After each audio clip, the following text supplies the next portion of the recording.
প্রিয় শিক্ষার্থীবৃন্দ, তোমরা সবাই কেমন আছো? আশা করি আল্লাহর রহমতে তোমরা সবাই ভালো আছো। আমিও আল্লাহর রহমতে এবং তোমাদের সকলের দোয়ায় ভালো সুস্থ আছি। তো আজ নবম দশম শ্রেণীর সাধারণ বিজ্ঞান বিষয়ের অনলাইন ক্লাসে উপস্থিত আছি। আমি মোহাম্মদ আব্দুল আলিম, সহকারী শিক্ষক, বাসপাড়া জেলা ছাড়না। তো শিক্ষার্থীরা, আজ তোমাদের যে বিষয়টা পড়াবো এটা হচ্ছে অধ্যায় দশম,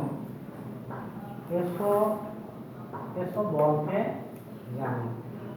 এই ক্লাসটা আমার 3টি পর্বে বিভক্ত। তার প্রথম পর্বে আজকে যেটা আলোচনা হবে তোমাদের আর ধাক্কা ও টানা বল, নিউটনের সূত্রসমূহ, জড়তা, স্থির জড়তা, গতি জড়তা, বলের পরিমাণ ও নিউটনের দ্বিতীয় সূত্রসমূহ, এই বিষয়গুলো আমরা আজকে আলোচনা করব। তো শিক্ষার্থীরা, আলোচনা শুরুতে আমরা বলি আমাদের দৈনন্দিন জীবনে কার্যক্রমের অংশ হিসাবে আমাদের প্রতিদিনই কোনো কিছুকে টানি, ধাক্কা দিই বা ঠেলি। অর্থাৎ কোনো বস্তুর অবস্থানের পরিবর্তন করতে চাইলে আমরা তাকে ধাক্কা দিই, ঠেলি বা টানি, অর্থাৎ বল প্রয়োগ করি।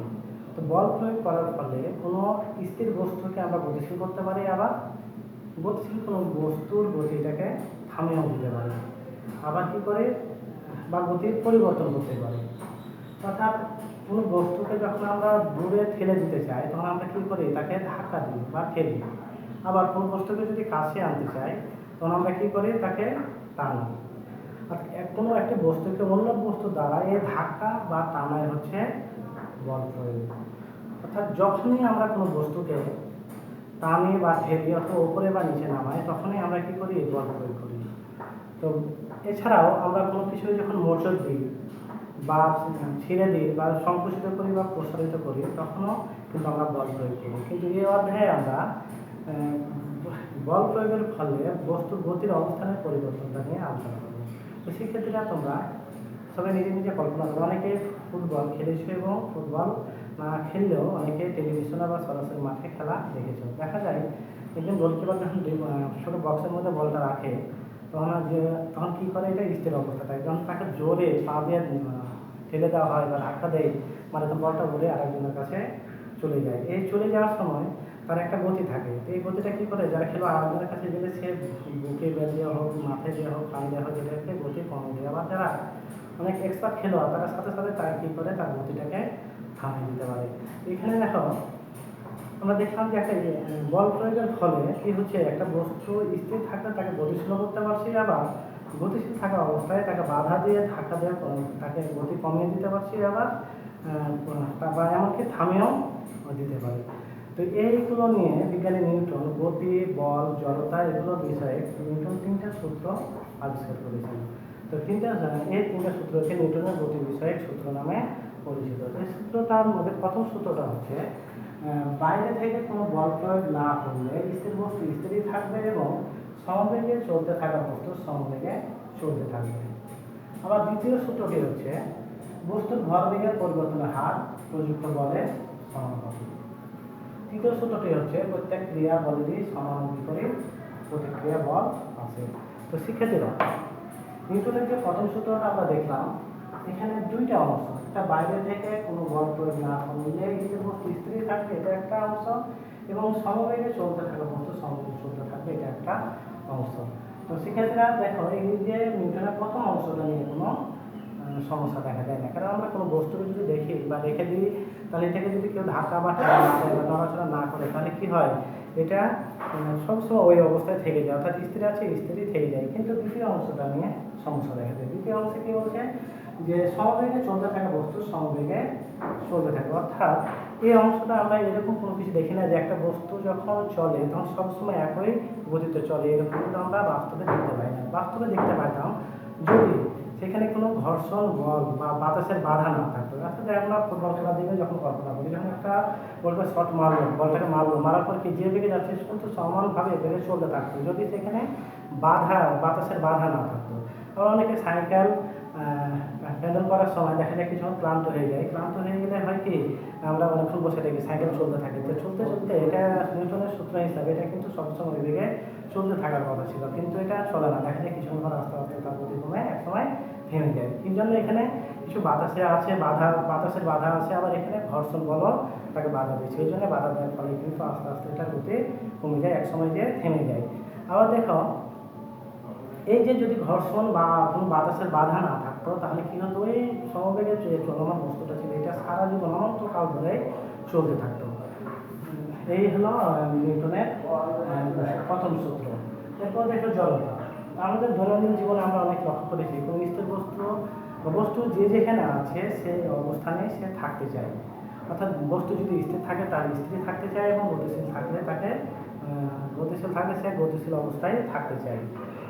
বল প্রয়োগ না করে কোনো বস্তু যে অবস্থায় আছে সে অবস্থায় থাকতে চাওয়ার যে প্রবণতা সেটা হচ্ছে জড়তা। তাহলে কি বুঝলাম জড়তা বলতে, যে একটা বস্তু যে অবস্থায় আছে তাকে যদি বল প্রয়োগ করা না হয় তাহলে সে অবস্থায় থাকতে চাওয়ার যে প্রবণতা সেটাই হচ্ছে জড়তা। তো এই স্থিতি জড়তা কি? তো কোনো বস্তু স্থির অবস্থায় আছে, যদি সেই স্থির অবস্থায় থাকতে চায় চাওয়ার যে প্রবণতা সেটা হলো স্থিতি জড়তা। তাহলে গতি জড়তা কিভাবে বুঝবো? গতি জড়তা হচ্ছে কোনো গতিশীল বস্তু সবসময় গতিশীল অবস্থায় থাকতে চাওয়ার যে প্রবণতা সেটা হচ্ছে গতি জড়তা। তো শিক্ষার্থীরা আমরা একটা বিষয় লক্ষ্য করি, আমরা গত জানুয়ারিতে যখন একটা বাস নিয়ে শিক্ষা সফরে গিয়েছিলাম আর কি, তখন তোমরা নিশ্চয়ই লক্ষ্য করেছিল যে বাসে বসে থাকা অবস্থায় ড্রাইভার যখন হঠাৎ গাড়িটা চালানো শুরু করলো তখন সবাই পিছনের দিকে হেলে পড়েছিল। তো এটা কিসের জন্য করেছিল তোমরা কি বলতে পারবে? নিশ্চয়ই এই জড়তা। কি জড়তা? এটা স্থিতি জড়তা। কীভাবে বুঝলাম? আমরা যখন বাসের উপর বসেছিলাম তখন বাসের সাথে আমাদের শরীরের পুরো অংশটাও কিন্তু স্থির অবস্থায় ছিল, কিন্তু যখন বাসটা হঠাৎ চলা শুরু করেছে তখন বাসের যে সংলগ্ন অংশটা বাসের সাথে লেগে আছে এটাও কিন্তু চলমান হলেও আমাদের ওই স্থিতি জড়তার কারণে উপর অংশটা স্থির অবস্থায় থাকতে যায়, এই জন্য কী হয় আমরা পিছনের দিকে হেলে পড়ি। তো এইগুলো আমাদের স্থিতি জড়তা। আবার গতি জড়তার একটা উদাহরণ দিই। দেখো অনেকেই বাসে বসে হয়তো পাশের সিটে কোনো বন্ধুর সাথে কথা বলতে গাড়ি চলা অবস্থায় হঠাৎ ড্রাইভার কী করলো, হঠাৎ ব্রেক কষে দিল, ব্রেক কষার সাথে সাথে আমরা কিন্তু সামনে এরকম চলে যাই। এটা আবার কিসের জন্য হয়? তো থ্যাংক ইউ। এটা হয় গতি জড়তা, কারণ বাস যখন চলে বাসের সাথে সাথে আমাদের পুরো শরীরটাই কিন্তু একটা গতিশীল অবস্থায় থাকে। যখন হঠাৎ বাসটা ব্রেক করা হয়, ব্রেক করলে কি হয়, এই বাসের সংলগ্ন যে অংশটুকু আছে সেই সংলগ্ন অংশটুকু স্থির হয়ে যায়, কিন্তু আমার গতি জড়তার কারণে উপরে অংশটুকু সামনে দিকে চলে যায়। এই জন্য বাসে চলার সময় ড্রাইভার বা যারা যাত্রী থাকে এদেরকে সিট বেল্ট পরিয়ে রাখা হয় যেন কোনো দুর্ঘটনা না ঘটে, বা ব্রেক করার সময় সামনে কোনো একটু জায়গায় দিকে কোনো জায়গা ফেটে না যায় এই জন্য। তো দেখো আবার অনেক সময় দেখে যে মানুষ, আমরা সচরাচর গণপরিবহনের উঠে দেখতে পাই যখন মানুষ গাড়ির বাস থেকে নামে বা যখন চলে তখন কী হয়, এক লাফিয়ে হয়তো নামতে চায়, তখন নামতে দেওয়ার সাথে সাথে হয়তো অনেকে দেখে থাকবে যে মানুষটি পড়ে গেছে। কেন পড়ে যায়? কারণ বাস যখন চলমান অবস্থা থাকে তখন তার পুরো শরীরটাই কিন্তু চলমান থাকে, যখন সে মাটিতে পা দেয়, পা দিলে মাটি সংলগ্ন অংশটুকু স্থির থেকে যায়, কিন্তু উপরে অংশটুকু গতি জড়তার কারণে কী হয়, এটা ধাক্কা দিয়ে মানে পড়ে যায়। এই জন্য বাস থামিয়ে নামা উচিত, অথবা বিপরীত দিকে বিপরীত দিকে না যেদিকে বাস যাবে সেদিকেই দৌড় দেওয়া উচিত, তাহলে কি হয় আস্তে আস্তে এটা বাসটা ঠিক হয়ে যায়। তাহলে আমরা এখন স্থিতি জড়তা এবং গতি জড়তা সম্পর্কে জানলাম। এবার হলো বলের পরিমাণ ও নিউটনের দ্বিতীয় সূত্র।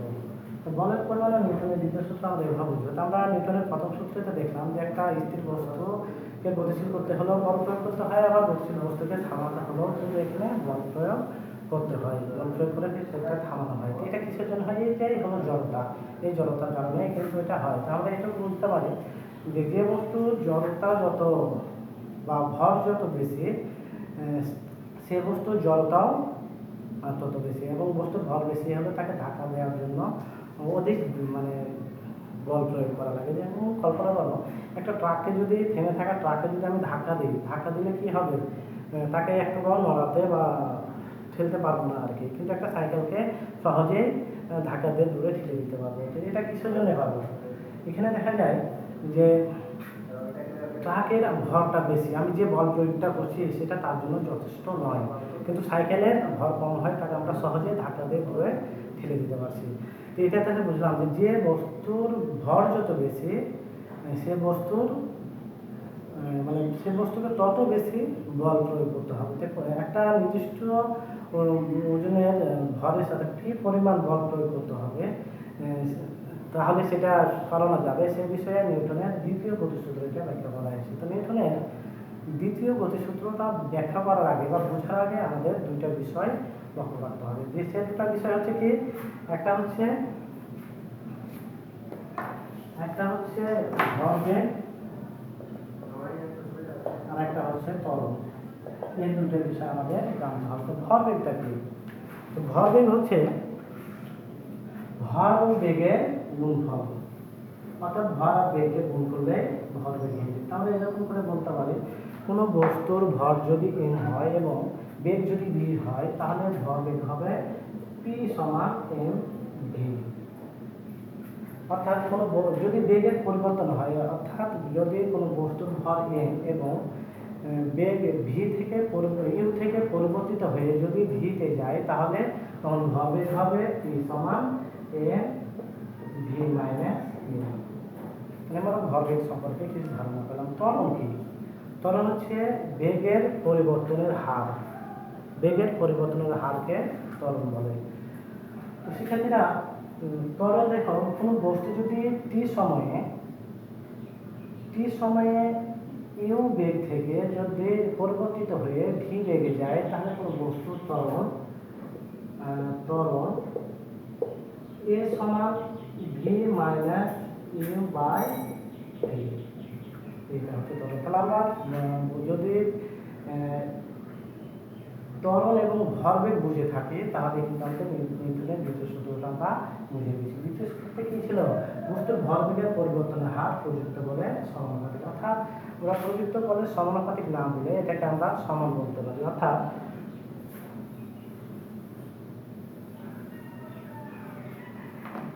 m ভরে কোনো বস্তু যদি টি সময়ে mu বেগ থেকে পরিবর্তিত হয়ে mv হয় তাহলে কোনো বস্তুর ত্বরণ হবে m এ সমান, তাহলে m এটা আমরা এ সমান কি পেয়েছিলাম v minus u by t, যা প্রযুক্ত বলের সমান। প্রযুক্ত বলের সমান। তো প্রযুক্ত বলটা কি হলো f। আমরা এরকম করে লিখতে পারি f এর সমান a2 সমান প্রযুক্ত হলো m এর সমান প্রযুক্ত হচ্ছে f, সুতরাং f সমান m a। তো সেক্ষেত্রে এবার লক্ষ্য করো আমরা যেটা বলেছিলাম নিউটনের বলের পরিমাণ ও নিউটনের সূত্র, এরটা হচ্ছে বল, বলের একক হচ্ছে নিউটন। তো আমরা নিউটন কাকে বলে একটু জানি। যে পরিমাণ বল 1 কিলোগ্রাম ভরের কোনো বস্তুর উপর প্রযুক্ত হয়ে যদি 1 মিটার পার সেকেন্ড স্কোয়ার বল ত্বরণ সৃষ্টি করে তাহলে তাকে 1 নিউটন বলে। তো শিক্ষার্থীরা আমরা যে একটা সূত্র পেলাম নিউটনের দ্বিতীয় সূত্র থেকে F সমান ma, এই সূত্র দিয়ে আমরা সবচেয়ে একটা গাণিতিক সমস্যার সমাধান করে নিতে পারি। সমাধানটা প্রশ্নটা এরকম: কোনো বস্তুর ভর 40 কেজি এবং এর উপর প্রযুক্ত বলের ত্বরণ, এর উপর প্রযুক্ত বলের ত্বরণ 2 মিটার পার সেকেন্ড স্কয়ার হয় তবে বলের পরিমাণ কত? এরকম একটা যদি গাণিতিক সমস্যা চলে আসে তাহলে আমরা কিভাবে করবো? এখানে কি কি দেওয়া আছে দেখো তো। এখানে দেওয়া আছে ভর, তো ভরকে যদি m দ্বারা প্রকাশ করা হয় তাহলে ভর m সমান হলো 40 কেজি। আর কি দেওয়া আছে? ত্বরণ দেওয়া আছে। তো ত্বরণ a সমান দেওয়া আছে কি 2 মিটার/সেকেন্ড স্কয়ার।